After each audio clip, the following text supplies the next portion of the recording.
People look at stories through different lenses. I have my own personal take on some of these trending issues.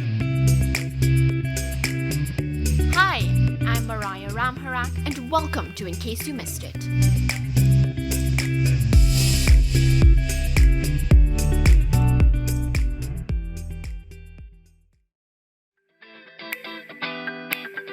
Hello and welcome to a brand new week on In Case You Missed It. In today's episode, we preview the Windies T20 World Cup set to bowl off later today. Joining me is former Windies cricketer Deryck Murray. In his playing days, he was a wicketkeeper and right-handed batsman. Murray kept wicket to the feared West Indian fast bowling attacks of the 1970s. His glove work effected 189 test dismissals and greatly enhanced the potency of the bowling attack. It's safe to say this is a man who knows his cricket. Welcome.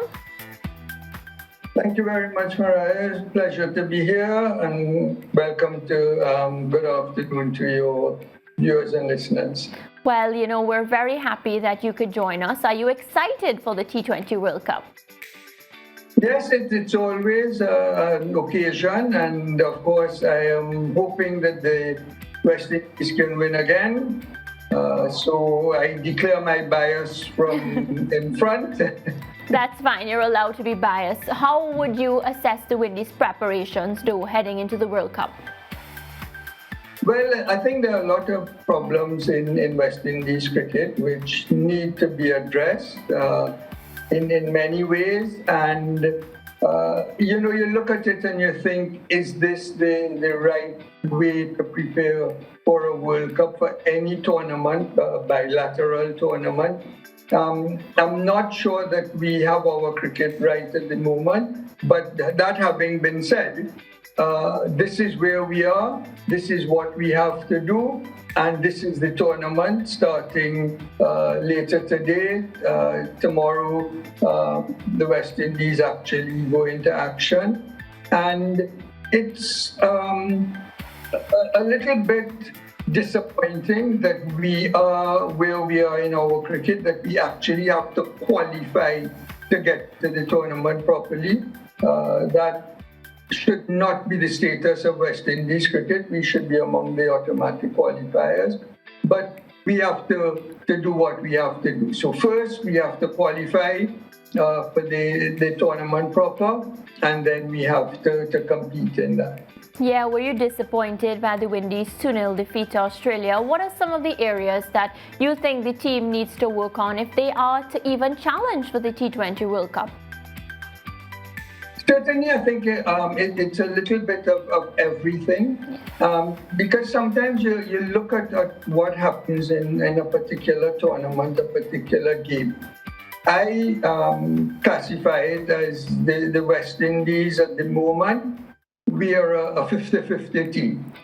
There is absolutely no team in world cricket at the moment that the West Indies can't beat.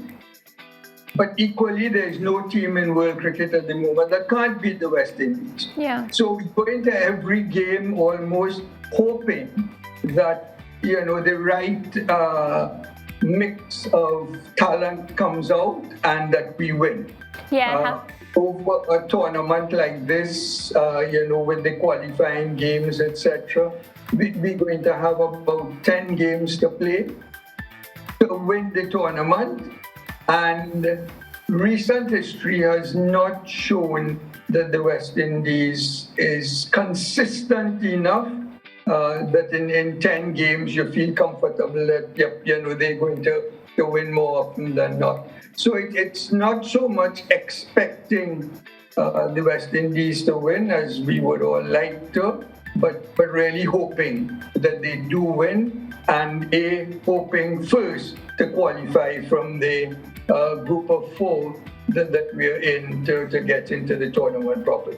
Right, you spoke about consistency, and another big concern for the Windies is the lack of top-class spinners when they were up against Australia. Based on the team named for the T20 World Cup, would you have made any different selections if you were selector, and why? Yes, I think I would, but again, it goes back, Mariah, to the type of cricket we are playing in the West Indies. At the moment, it's very little four-inning cricket, and I think that is the basic for all cricket.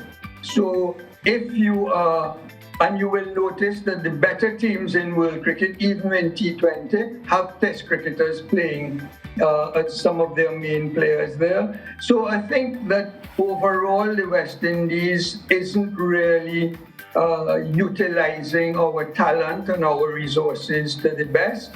And so it's easy enough to call 4 or 5 players that you would prefer to see in the team rather than some there. But this is where we are, and you don't want to, or I don't want to start the tournament with the negatives of who is not there. Yeah. These are the players that are going to carry us through. These are the players that have to do, and we have to take them for what they are. And we have to hope that each one fulfills their own personal responsibility. So yes, it's a team game. So you look at the team and you think, okay, this is what the team will do. In the first 6 overs, we'll score so many runs. In the first few overs that we bowl, we expect to get so many wickets. That's all well and good, and we talk about who bowls at the death, who bowls at the start, where the spinners bowl, etc. All that is important in a team context. But at the end of the day, each one of the individual players have their individual responsibilities, their individual roles to fulfill, and they have to do the best of their ability at each time that they get an opportunity, and that is what is going to help us, or the team that wins is going to be beholden to the individual stars. Certainly. My question now, Deryck, how much has Windies cricket changed from the time when you played, and are you pleased with the direction that it's heading? It's changed a lot, and I think it changed, and we're talking many years ago, yes, that they saw the changes coming. But whatever deficiencies there were in the administration of West Indies cricket over the years, in the earlier days, there was always an avenue for conversation between the board members and the players. And that avenue for conversation was the actual game of cricket, because all the board members were former cricketers and therefore understood the game, understood some of the need.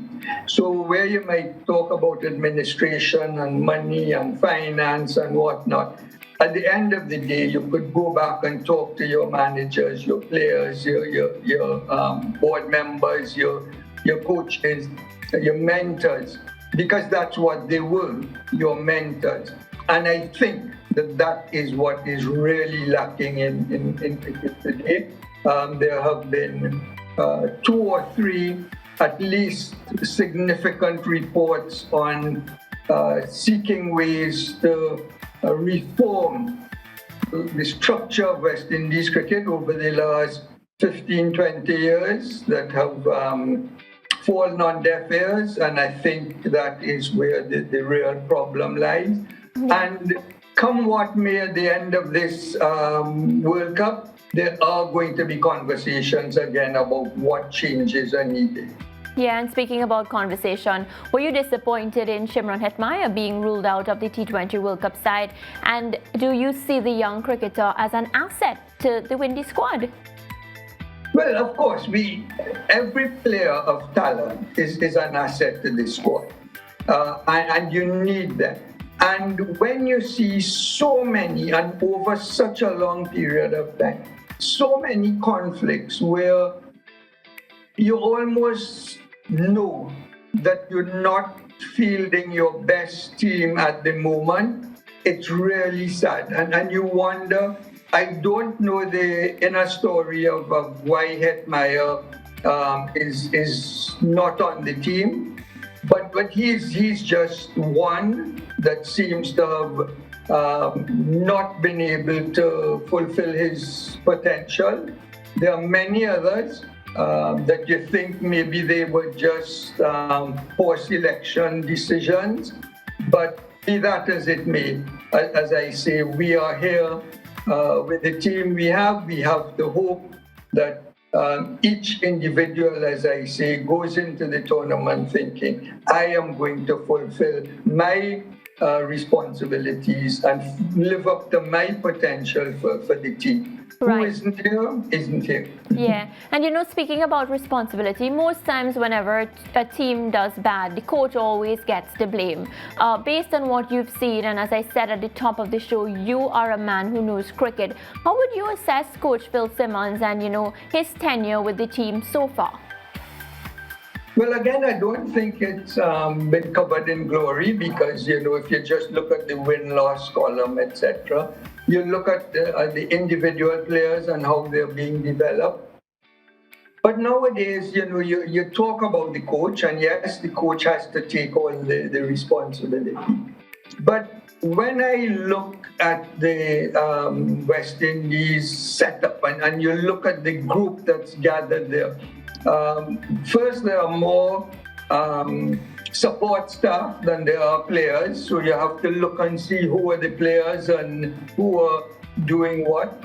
And you're not seeing a cadre of coaches that inspires you. So if it doesn't inspire me, I then wonder, does it inspire the individual players? When they get into this setup, are they thinking, I'm going to get help with my bowling, my fielding, my batting because of Coach X, Coach Y. So yes, Phil Simmons is responsible, I suppose, for hiring all those coaches and so, but I'm not seeing that they are adding much to the team in each of the last few tournaments that they've played in.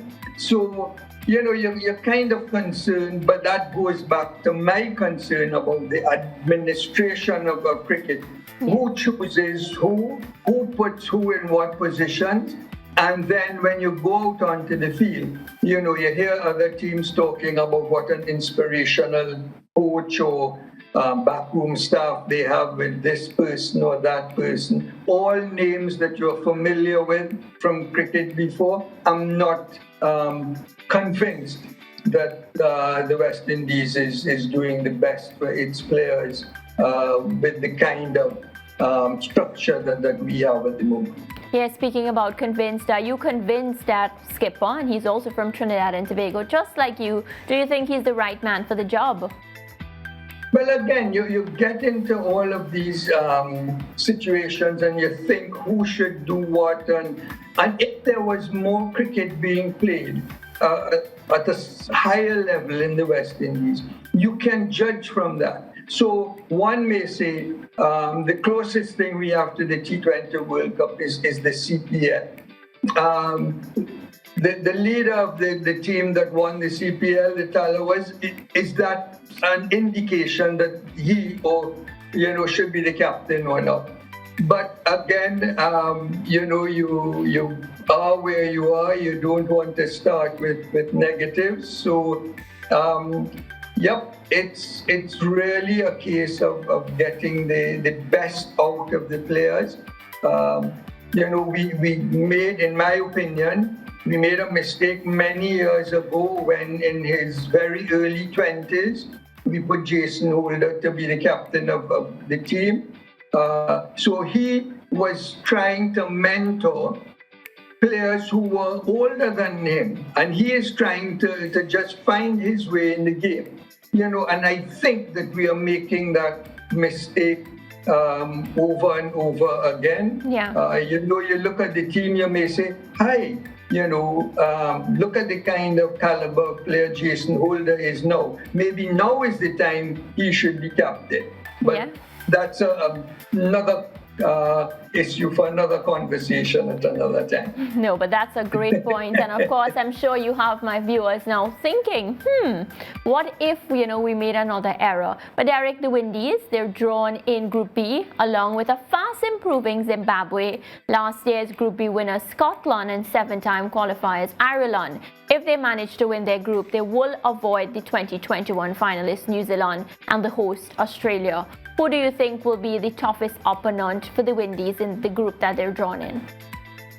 Well, again, I think that the West Indies have to be very serious about the qualifying tournament, because it's very important that they win and become the Group 1 qualifiers. So they go into the group, which I seem to think may have a little more opening. So I expect India and Pakistan, as it stands at the moment, to come out of that group as the 2 qualifiers for the semi-finals.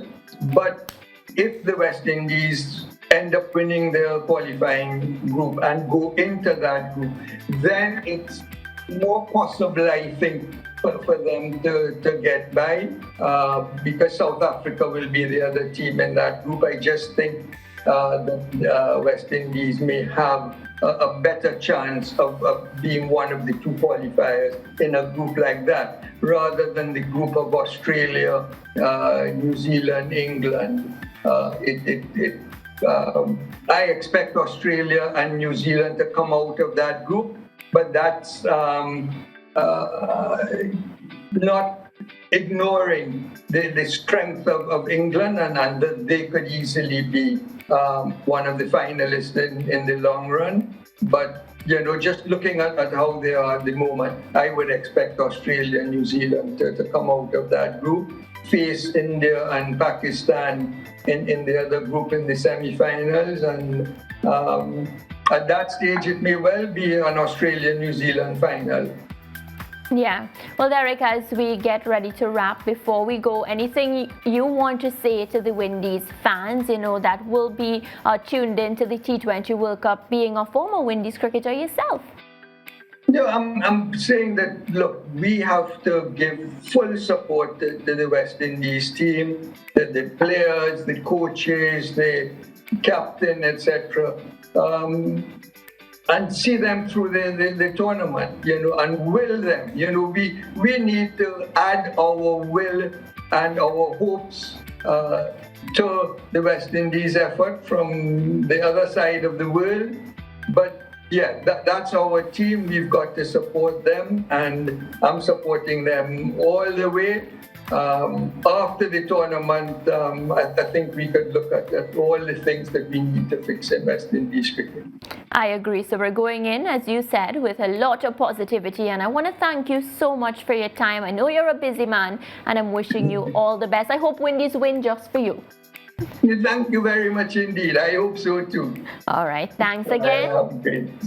All right, that's a wrap for today's In Case You Missed It. Be sure to like, share and comment, and let me know who your favorites are for this year's T20 World Cup. Goodbye for now.